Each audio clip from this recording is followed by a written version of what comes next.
আজকে ছাত্ররা আজকে যেই কর্মসূচি দিচ্ছে, আমরা অভিভাবকরা আমরা সবাই চলে আসবো। আপনারা দেখেছেন সারা দেশের বিশ্ববিদ্যালয়গুলো, কলেজগুলো, স্কুলগুলোতে আজকে ছাত্রদের পাশাপাশি আজকে আমাদের বিবেকবান শিক্ষকরা তারাও আজকে নেমে এসেছে। তাদেরকে আমরা সাধুবাদ জানাই। আজকে আমাদের সন্তানরা যেভাবে গুলিবিদ্ধ হয়ে তাদের লাশ রক্তে রঞ্জিত হয়েছে, আজকে তারা পাশে দাঁড়িয়েছে। আজকে আসিফ নজরুল থেকে শুরু করে আমাদের বিবেকবান শিক্ষকদেরকে আমরা দেখেছি কিভাবে লাঞ্ছিত করা হচ্ছে, কিভাবে তাদেরকে নিপীড়ন করা হচ্ছে। কোন নিপীড়নে কাজ হবে না। আজকে সমস্ত মানুষ জেগে উঠেছে।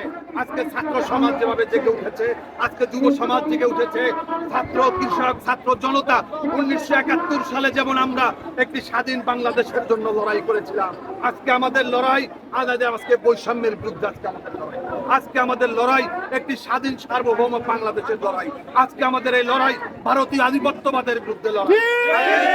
আধিপত্যবাদের আজকে শেখ হাসিনার সমস্ত বুদ্ধিদাতা, সমস্ত কুমন্ত্রণা হচ্ছে এই ভারত এবং এই মোদী সরকার। আজকে আমাদের এই লড়াই হচ্ছে মোদীর বিরুদ্ধে। আজকে আমাদের এই মোদীর যে পরামর্শে শেখ হাসিনা আমার ভাইয়ের বুকে, আমার সন্তানের বুকে তারা গুলি করেছে। আজকে আসুক শেখ হাসিনা এখানে, দেখে যাক যেখানে লক্ষ লক্ষ মানুষের সমাবেশ ঘটেছে। আপনারা দেখেছেন সকাল থেকে নয়, গতকালকে থেকে বৃষ্টি পড়ছে বাংলাদেশ ঢাকা শহরে। সেই বৃষ্টিকে উপেক্ষা করে সমস্ত মানুষ কিভাবে দাঁড়িয়ে আছে, ঠাই দাঁড়িয়ে আছে, কৃত্যের কাকের মতো দাঁড়িয়ে আছে। তাদেরকে বৃষ্টি কোনোভাবে নিবৃত করতে পারছে না, তাদেরকে কেউ কোনোভাবে আশা থেকে বিরত রাখতে পারছে না। একজন সকালে এসেছে, দুপুরে এসেছে, কেউ এখনো আসছে। এই যে স্রোত যারা গণতন্ত্রের মুক্তির সংগ্রামে যে স্রোত দ্বারা শুরু হয়েছে, এই স্রোত দ্বারা তখন থামবে যতক্ষণ মানুষ তার গণতন্ত্র ফিরে পাবে, তখন মানুষ তার অধিকার ফিরে পাবে, যখন বাংলাদেশ একটি বৈষম্য মুক্ত একটি বাংলাদেশ হবে। আমরা আজকে লেজগোবরে বাংলাদেশের জন্য মুক্তিযুদ্ধ হয় না। আমার ভাই 71 সালে এরকম বাংলাদেশের জন্য লড়াই করে নাই, আমার বাবা এই জন্য লড়াই করে নাই। আমরা একটি স্বাধীন সার্বভৌম বাংলাদেশের জন্য লড়াই করেছি।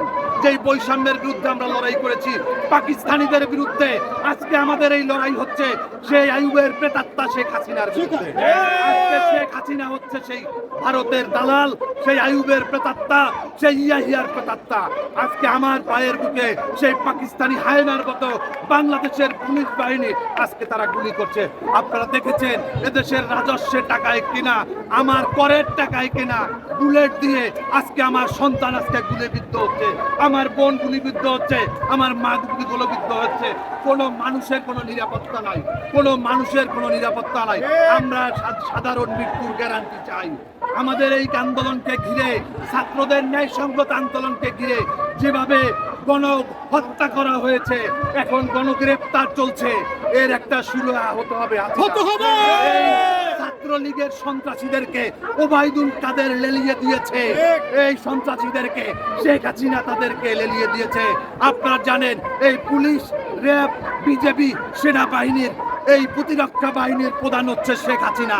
আজকে যত গুলি করেছে, যত বুলেট খরচ হয়েছে, এগুলো সব শেখ হাসিনার নির্দেশ, যার কারণে সমস্ত দায় হচ্ছে শেখ হাসিনা। আজকে শেখ হাসিনা অভিনয় করে, শেখ হাসিনার এই কান্দন এদেশের মানুষ আর এগুলা বিশ্বাস করে না, এগুলো হচ্ছে ভাওতাবাজি। শেখ হাসিনা চোখের পানি দিয়ে এই গণহত্যাকে কবর দিতে চায়। শেখ হাসিনা চোখের পানি দিয়ে এদেশের মানুষের বুক খালি করা মায়ের আর্তনাদকে থামাতে চায়। এই আর্তনাদ থামাতে পারবে না।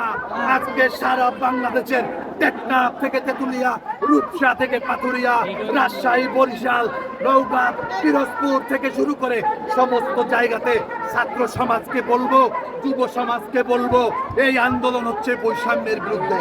যেই বৈষম্যের বিরুদ্ধে 1971 সালে বাংলাদেশের কৃষক, শ্রমিক, ছাত্র জনতা রক্ত দিয়েছিল, আজকে এটাও একটা মুক্তিযুদ্ধ। এই মুক্তির যুদ্ধে আপনারা ঝাঁপিয়ে পড়ুন, আপনারা ইতিহাসের অংশ হবেন। আপনারাও এক সময় আপনার পরবর্তী প্রজন্ম আপনাকে নিয়ে গর্ব করবে যে আপনি একজন নতুন প্রজন্মের মুক্তিযোদ্ধা ছিলেন।